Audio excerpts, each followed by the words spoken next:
If we hold true to our fundamental strengths and values, which truly have not changed over the centuries, and if we have the optimism and the will to move ahead.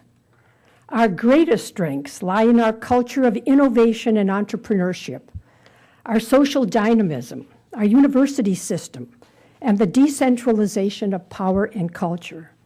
Our values include hard work, self-reliance, tolerance, generosity, and a can-do attitude. In his famous essay, Democracy in America, Alexis de Tocqueville in 1831 marveled at the participatory nature of American citizenship. So when I look at some of the wonderful young people graduating from our schools today, and the energy in new organizations in the community like the Thai group of entrepreneurs in the biotech space, I am just sure the future is in good hands. Glenn and I recently went to the Intel Science Talent Search, the high school competition that has spawned Nobel laureates. These are the smartest kids in the whole United States in science. And in the speech by the winner, after acknowledging a world of global climate change, clashes of civilizations, war, disease, poverty, you know what she said? She looked at the audience and said, "Don't sweat it. Future is in good hands." And you know what? We all believed her. Fosdick once said, "Democracy is based upon the conviction that there are extraordinary possibilities in ordinary people." Cleveland, too, has just come through a crisis of joblessness and decline. But Cleveland, today and always, has mirrored the strengths and the values of America. And we need to celebrate its attributes and its potential.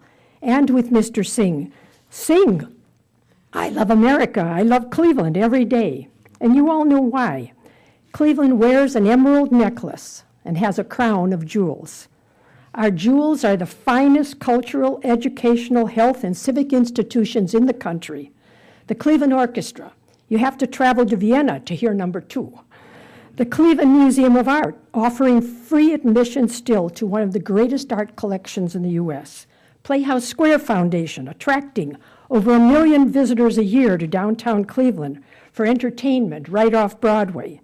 The Cleveland Playhouse, the Great Lakes Theater Festival, the Cleveland Clinic in UH, finest in the world in healthcare, childcare, cancer.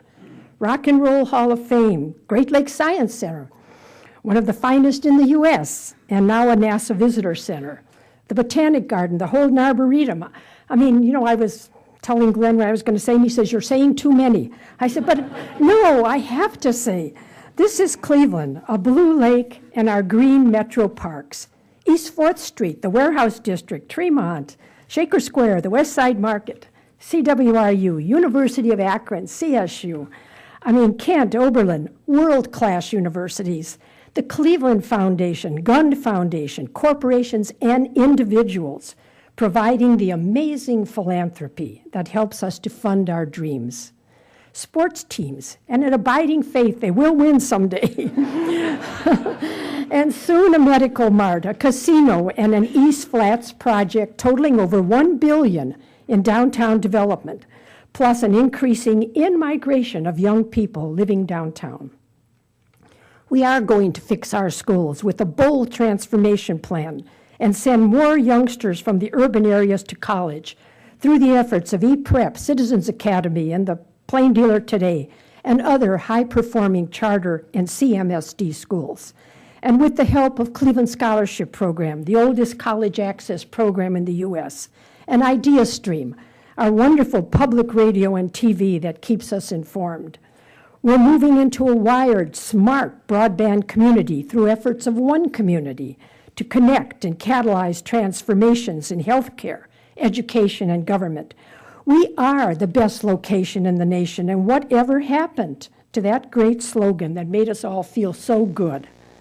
And best of all, we have the City Club of Cleveland, where we assemble students, adults, area residents. We listen, we learn, we debate all the issues of the day that are before us.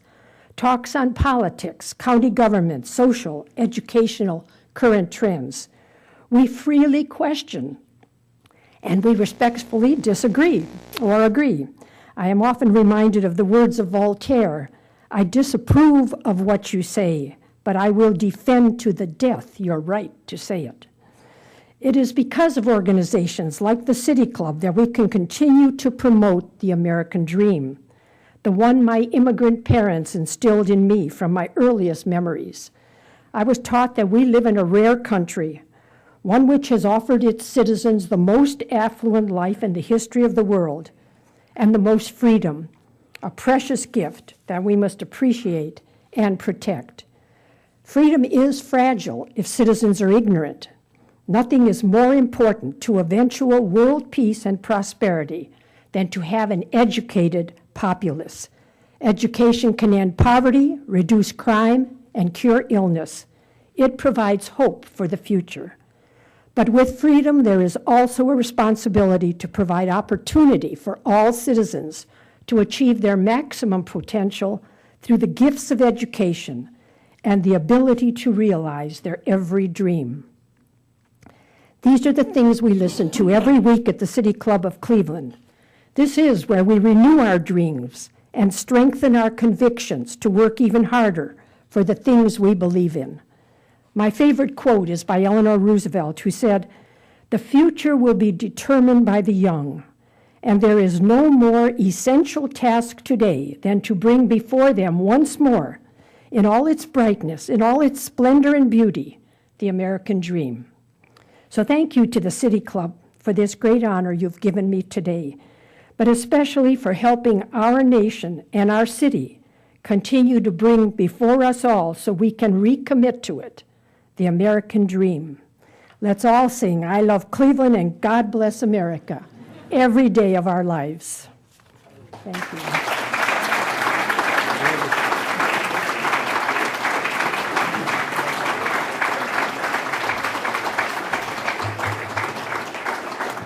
Thank you very much, Jenny.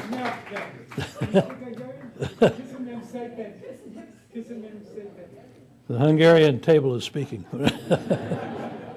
Thank you, Jenny. You can all see what a wonderful community asset she is, and thank you, Louise, for that fine introduction. Now, we're going to have, as usual, a question and answer period, and we don't allow softballs today. They got to be tough questions, but as is traditional, we have a few announcements before we get to the question period. So I would like to remind everyone that this coming Friday, 2 days from now, our regular forum will be featuring Joe Williams, Executive Director of Democrats for Education Reform, speaking on the subject of change we can believe in.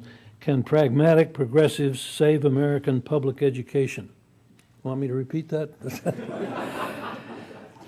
If you wish to make reservations for any upcoming programs or order a tape of today's program, you can call 888-223-6886 or our regular number 216-621-0082.